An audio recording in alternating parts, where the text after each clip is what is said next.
दोस्तों सिंदूर को जला करके और यदि उससे आपने इस पत्ते पर नाम लिख दिया, यानी कि सिंदूर जो होता है दोस्तों वो दो तरह का होता है। एक होता है दोस्तों कामिया सिंदूर, जो जिससे कि हनुमान जी को चूल्हा चढ़ाया जाता है, वो केसरिया रंग का सिंदूर होता है।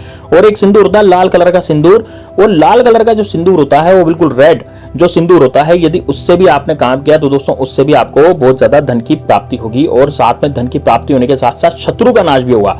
तो दोस्तों आपको करना क्या पड़ेगा, आपको लेना पड़ेगा दोस्तों कामिया सिंदूर। अब ये कामिया सिंदूर कौन सा है, जिससे हनुमान जी को चूल्हा चढ़ाया जाता है, जो केसरिया रंग का सिंदूर होता है। ये आपको बाजार में आसानी से मिल जाएगा दोस्तों, 10 से 15 रुपए में या 20 रुपए में की पैकेट आती है, तो ये आप मंगवा सकते हैं। और उसके बाद दोस्तों जब आप ये सिंदूर मंगवा लेंगे तो उसके बाद आपको इसमें क्या करना है, इस सिंदूर को आपको जलाना है। अब ध्यान से सुनिएगा दोस्तों, सिंदूर कैसे जलेगा। देखिए दोस्तों, सिंदूर को जलाने का जो तरीका होता है वो ये होता है कि आपको उसमें आग नहीं लगानी, क्योंकि तो पाउडर होता है, तो पाउडर कैसे जलेगा, है ना। पाउडर कैसे जलेगा, यदि आप कागज में रख करके भी इसको जलाने की कोशिश करेंगे तो ये नहीं जल पाएगा।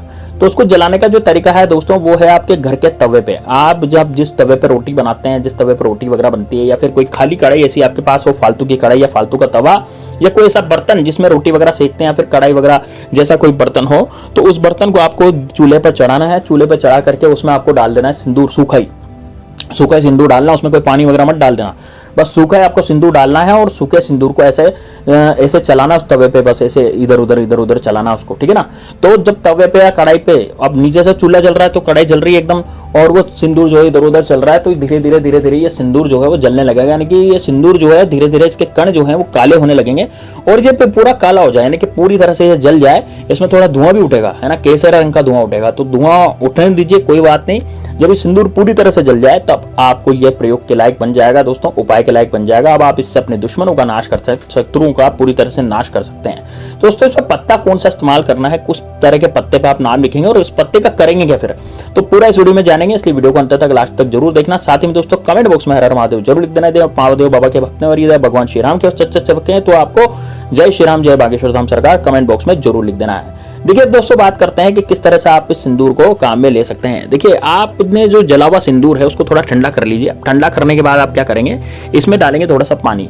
अब ये ठंडा होने के बाद इसमें पानी डालेंगे ना, तो ये थोड़ा सा ऐसा पेस्ट सा बन जाएगा, ऐसा काजल सा बन जाएगा ये, है ना। सिंदूर को अच्छे से जलाना है, बिल्कुल काला होना चाहिए। ऐसा नहीं है कि आप हल्का फुल्का केसरिया रही है सिंदूर, अब आप उसको काम कर रहे नहीं, ऐसा नहीं होगा, बिल्कुल काला ही रखना है, यानी कि पूरी तरह से वो जल जाए तब जाकर के इसको कढ़ाई से उतारना है, तवे से उतारना है, ठीक है। अब ये सिंदूर जब पूरी तरह से जल जाएगा तो इसमें थोड़ा सा पानी आप डालें, पानी डाल करके इसको पेस्ट बना ले। पेस्ट बनाने के बाद अब आप क्या करेंगे, देखिए इस उपाय को करना है आपको शनिवार के दिन या मंगलवार के दिन, है ना। अब ये पत्ता कौन सा इस्तेमाल करना है दोस्तों, वीडियो को लाइक करना बिल्कुल मत भूलना, बहुत शानदार उपाय, आज तक किसी ने यूट्यूब पे बताया नहीं ऐसा उपाय। ये शत्रु नाश का एक अचूक उपाय है, जिससे कि शत्रु जो है वो पूरी तरह से नेस्तनाबूद होता है। चाहे कैसा भी शत्रु हो, चाहे सामने से वार करने वाला हो, चाहे पीठ पीछे वार करने वाला हो, चाहे ऐसा शत्रु हो जो आपके खिलाफ लोगों को भड़का रहा है और भी शत्रु आपके पैदा कर रहा है, या फिर ऐसा शत्रु हो जो पड़ोसी आपका शत्रु बन गया, वो आपकी प्रॉपर्टी पर हथियाना चाहता है, आपकी प्रॉपर्टी को लूट लेना चाहता है, आपके झूठा कोर्ट के केस उसने फंसा दिया, या फिर आपकी महिलाओं पर वो बुरी नजर डालता है। तो इस तरह का जो शत्रु है वो आपसे पूरी तरह से निस्तनाबूद होगा, पूरी तरह से दूर हो जाएगा,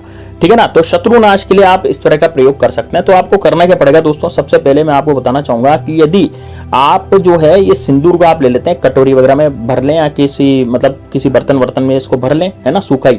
उसके बाद इसमें पानी डालें, पानी डाल के इसको पेस्ट बना लें। पेस्ट बनाने के बाद अब एक पत्ता आपको लाना पड़ेगा, वो है दोस्तों धतूरे का पत्ता। अब दोस्तों धतूरा आपने जरूर देखा होगा, महादेव बाबा को धतूरा बड़ा प्रिय होता है ना। महादेव बाबा को धतूरा चढ़ाया जाता है सोमवार के सोमवार, और उससे हमें बहुत अचूक फल की प्राप्ति होती है। लेकिन दोस्तों जब शत्रु नाश की बारी आती है तो धतूरे का पत्ता काम करता है। तो तंत्र शास्त्र में धतूरे के पत्ते के कई तरह के इस्तेमाल जो है वो बताए गए हैं, और इसी तरह का एक इस्तेमाल मैं आपको बताने जा रहा हूँ। तो आप धतूरे का पत्ता तोड़ करके लाएं। आप देख लीजिए अपने कॉलोनी में, अपने आसपास रेल की पटरियों के किनारे या सड़कों के किनारे, या फिर कॉलोनी में कहीं भी जैसे खाली प्लॉट होता है, या फिर कोई जंगल होता है, या फिर कहीं भी मतलब पार्क वगैरह, बगीचे, बाग बगीचे वगैरह, कचरे की जगह पर भी यह धतूरा उग जाता है। तो वहां पर जाकर के आपको धतूरे का एक पत्ता तोड़ लाना है। पत्ता कैसा होना चाहिए, एक तो पत्ता कटा फटा नहीं होना चाहिए, दूसरा पत्ता जो है पीला नहीं होना चाहिए, तीसरी बात यह है कि पत्ता ज्यादा छोटा नहीं होना चाहिए, पत्ता थोड़ा बड़ा होना चाहिए, ठीक है ना। और पत्ता मुरझाया हुआ भी नहीं होना चाहिए। अब कई जगह क्या होता है, अभी गर्मी पड़ रही है तो गर्मी में क्या है, मुरझाए हुए पत्ते मिलते हैं, तो मुरझाया हुआ पत्ता काम नहीं करेगा क्योंकि उसकी शक्ति सारी खत्म हो जाती है ना। तो धतूरे का बढ़िया सा पत्ता आप तोड़ लें। अब धतूरे का पत्ता तोड़ लाने के बाद इसको धो लें अच्छे से, है ना। सबसे पहले तो इसको धोएंगे क्योंकि इस पर धूल मिट्टी सब जमा हो जाती है, तो इसको धोना जरूरी रहता है दोस्तों, तो इसलिए धो लें इसको। अब पत्ता धोने के बाद आप क्या करेंगे, जैसे आपने पत्ता पूरी तरह से धतूरे का धो लिया, अब धोने के बाद इसको सबसे पहले आप अपनी दक्षिण दिशा में बैठेंगे, एकांत कमरे में बैठेंगे, ऐसी जगह पर बैठेंगे जहां पर आपको कोई डिस्टर्ब ना करे। तो जहां पर आपको कोई डिस्टर्ब नहीं कर रहा हो तो उस जगह पर आप बैठ जाएं, और उस जगह पर बैठ करके आपको क्या करना है, अब सबसे पहले धतूरे का पत्ता और ये काजल आपको, मतलब जो आपने काजल बनाया ना सिंदूर का, वो आपको अपने पास रख लेना है। अब दोस्तों सबसे पहले आप अपनी उंगली से, अपनी कनिष्ठा उंगली जो होती है ना, कनिष्ठा उंगली मतलब सबसे छोटी उंगली से अपनी सीधे हाथ की सबसे छोटी उंगली को उस सिंदूर में डुबोएंगे, और सिंदूर में डुबो करके अपने शत्रु का नाम उस पत्ते पर अच्छे से लिखेंगे। ठीक है, आप सिंदूर से, अपने इस जले हुए सिंदूर से अपने शत्रु का नाम उस पत्ते पर लिखना है।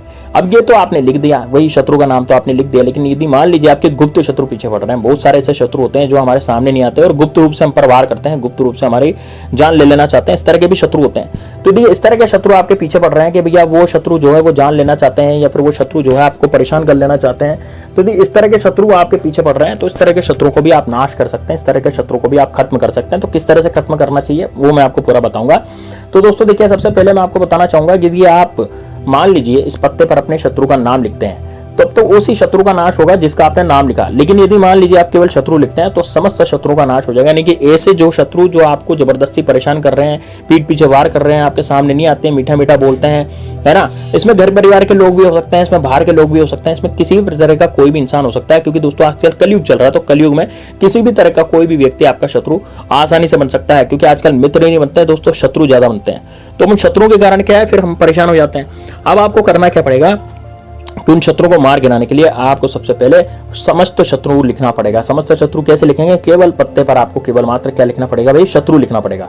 तो उस पत्ते पर क्या, केवल आप क्या लिख लें, केवल आप उस पत्ते पर शत्रु लिख दें। अब शत्रु लिखने के बाद, है ना, जैसे आपने उस पत्ते पर केवल शत्रु लिख दिया, तो शत्रु लिखने के बाद जैसे आपने उस पर शत्रु लिखा, तो भाई शत्रु लिखने के बाद इस पत्ते को आपको फोल्ड करना है। ठीक है, इस पत्ते को आप क्या करेंगे भाई, शत्रु लिखने के बाद इसको फोल्ड कर देंगे। फोल्ड करके दोस्तों इसमें एक जो कांटा होता है बबूल का, वो चुबो देंगे। बिल्कुल आपको कांटा भी लाना पड़ेगा दोस्तों बबूल का इसके लिए, तो आप एक दिन पहले ही जाकर के कांटा भी लेकर के आए और इसको फोल्ड करके, जैसे पान नहीं बनाते पान का बीड़ा, उस तरह से पान का बीड़ा बना करके इसके अंदर कांटा घुसा दें। अब कांटा घुसाने के बाद दोस्तों आपको इस पत्ते को लेकर के जाना पड़ेगा किसी ऐसी जगह पर जहां पर कोई आता जाता नहीं हो, जहां पर सुनसान हो। तो सुनसान जगह पर जाएं, ऐसी जगह पर जाएं जहां बिल्कुल कोई आता जाता नहीं हो, ऐसी जमीन हो वहां पर कच्ची सी, और कच्ची जमीन में आप खड्डा खोद सके अंदर, इस तरह की जगह पर आप जाएं। ठीक है ना, तो आपको गांव में, शहरों में आसानी से ऐसी जगह मिल जाती है दोस्तों, भारत में तो बिल्कुल आसानी से मिल जाती है। कहीं भी आप जैसे फ्लैट वगैरह में भी रहते हो तो आपके फ्लैट के पीछे, इधर आसपास कहीं भी आपको ऐसी जगह मिल जाएगी जहां पर इसको गाड़ सकते हैं। ठीक है ना, तो कच्ची जमीन में जाकर के आप खड्डा खोदेंगे और इस ये जो पत्ता है जिसमें कांटा लग रहा है उसको आपको उसमें गाड़ देंगे, पूरी मिट्टी से इसको ढक देंगे। ढकने के बाद इस पर बड़ा सा पत्थर आप इसमें रख देंगे। तो दोस्तों इस तरीके से आप क्या करेंगे, आप अपने शत्रु का नाश कर सकते हैं। तो दोस्तों ये जबरदस्त और बड़ा शानदार उपाय है शत्रु के नाश करने का, और इससे आपके जीवन में शत्रु नाम की बीमारी हमेशा हमेशा के लिए खत्म हो जाएगी। शत्रु इस लायक नहीं रहेगा कि आप पर कुछ किया कराया करवा सके। तो दोस्तों ये बड़ा जबरदस्त, बड़ा शानदार उपाय है, इसको जरूर कीजिएगा। एक बार आपने इस उपाय को कर लिया तो दोस्तों यकीन मानिए आपके जीवन से शत्रु नाम की बीमारी हमेशा हमेशा के लिए खत्म हो जाएगी। शत्रु इस लायक नहीं रहेगा कि आप पर कुछ किया कराया करवा सके। तो दोस्तों मिलते हैं नेक्स्ट वीडियो में, तब तक के लिए जय श्री राम, जय बागेश्वर धाम सरकार, हर हर महादेव।